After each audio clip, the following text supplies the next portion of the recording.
So let's talk about Service Cloud Omni. This is also known as OmniChannel, and it's used for routing cases. And one of the problems you may start to see as you start working inside of the Service Console, whether in Classic or in Lightning, is that as you're working through these list views of cases, it can be hard to know what case is a priority. We've got a lot of cases here in this recently viewed cases list view, or you could select all open cases. And imagine if your job was to resolve these cases, you would just be left to kind of just randomly select one out of the queue.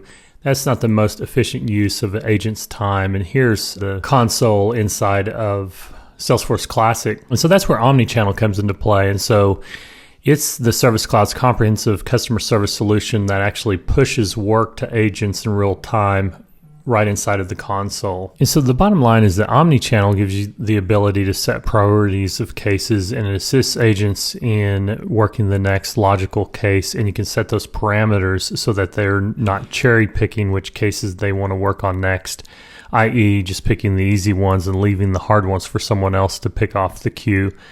So in order to get started with OmniChannel, we need to enable it first of all. So one thing to bear in mind is that you cannot enable OmniChannel inside of Lightning Experience. So for example, if I go into Setup and search for Omni, you won't find it in Lightning Experience. So I'm going to go into Classic and click Setup, and let's look for OmniChannel. If you remember, we've already enabled OmniChannel previously, but I wanted to show you and remind you that you can't do this as far as the enablement of OmniChannel inside of Lightning at the time of this recording.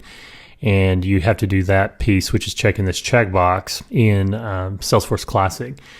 So since we already have OmniChannel enabled, and if you haven't enabled it yet, go ahead and check it now and click Save. And so in the next lecture, we're going to be dealing with the service channels in OmniChannel, and we previously set up one for Live Agent. We'll set up a few more here in the next lecture.